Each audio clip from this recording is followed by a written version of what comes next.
Кырымтөбүл Азиз Батукаевдин иши боюнча шектүү катары кармалган мурдагы саламаттык сактоо министри Динара Сагынбаева Бишкектин 1-май райондук сотунун шаршембидеги чечими менен 26 июнга чейин үй камагына чыгарылды. Белгилүү болгондой 1-май райондук соту прокуратуранын Сагынбаеванын бөгөт чарасын өзгөртүү тууралуу өтүнүчүн карап, аны канааттандырган. Мурдагы министр сот залынан бошотулду. Райондук сот Сагынбаевага байланыштуу чечим чыгарууда жазык процессуалдык кодекстин 118-беренесин бөгөт чараны жокко чыгаруу же өзгөртүү жоболорун эске алган. Ал эми Шамил Атаканов болсо убактылуу кармоочу жайдагы ага болгон мамиле талаптагыдай эместигине капа болду эле Ички иштер министрлиги ал жайдын тартиби ошондой, ал жайт курорт эмес деп жооп кайтарды. Всем одинаково содержащее. У нас очень хорошие условия там никогда не было и не будет. Ну, стараемся, как согласно закону, что полагается, что необходимо, мы будем выдавать то, что по закону положено.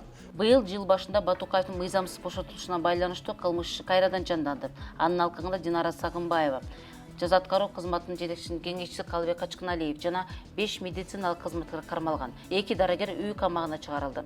Жаза аткаруу кызматынын ошондогу башчысы учурдагы депутат Зарылбек Рысалиев өткөн аптада сурак берди.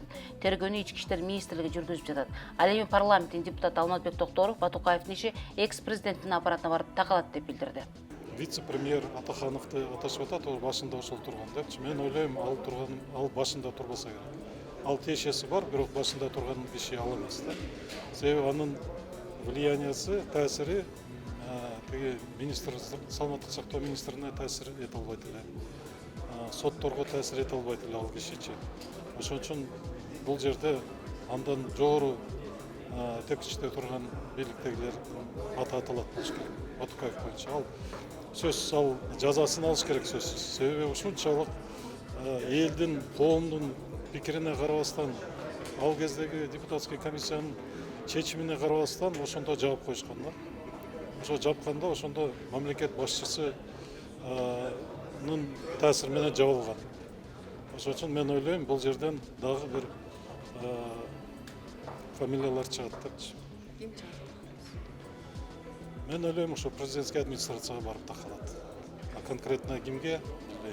Ал ортодо Азиз Батукаевдин иши боюнча Нарын шаарынын мурдагы судьясына айып тагылып сотко чейинки териштирүү башталды. Бул туурасында маалыматты башкы прокуратуранын расмий сайтында жарыяланды. Маалыматка ылайык, Нарын шаардык сотунун судьясы 2013-жылдын 9-апрелинде Батукаевди айкы соорусунан улам абакта мөөнөтүнөн мурда бошотуу тууралуу сунуштамасын караган. Бирок ал сунуштаманы жакшылап иликтеп чыкпастан эле канааттандырып койгон. Бул иштин алкагында Нарын шаарынын мурдагы соту кылмыш жаза кодексинин 335-беренесинин 1-бөлүгү жана 317-берененин 1-бөлүгү боюнча айыпталып жатат.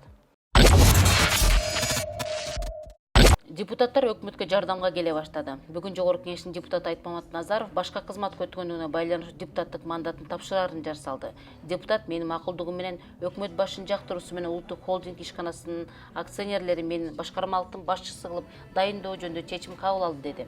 Албетте акыркы учурлары бул мекеменин ишмердүүлүгү ак үй көк үй бул жакта калсын, айылдагы 2 кишинин башы бириксе кеп башында болууда. Мунун себеби да белгилүү. Кечээ күнү менин макулдугум менен өкмөт башчыбыздын жактыруусу менен улуттук энергия холдинг ишканасынын акционери мени башкармалыктын башчысы кылып дайындоо боюнча чечим кабыл алды.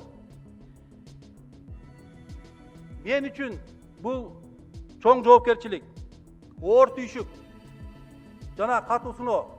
Айтмамат Назаров Жогорку Кеңешке Кыргызстан фракциясынан депутат болуп шайланып келген. Ал парламенттин агрардык саясат, суу ресурстары, экология жана аймактык өнүктүрүү комитетинин төрагасы болуп турган. Ал эми Назаровдун ордуна депутат катары Айнура Аскаровага мандат кийинки жумада берилери айтылууда. Ал коомчулукта Замандаш журналынын редактору катары белгилүү.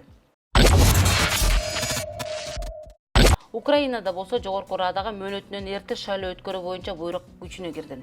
Кече кезексиз жыйында Жогорку Раданын депутаттары мыйзамдарга түзөтүүлөр киргизүү жөнүндө Зеленский сунуш кылган долбоорду күн тартибине чыгаруудан баш тартышкан.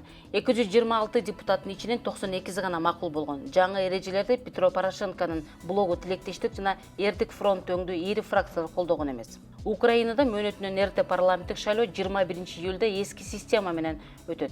Мыйзам боюнча парламенттик шайлоо ушул жылдын 26 октябрында өтмөк.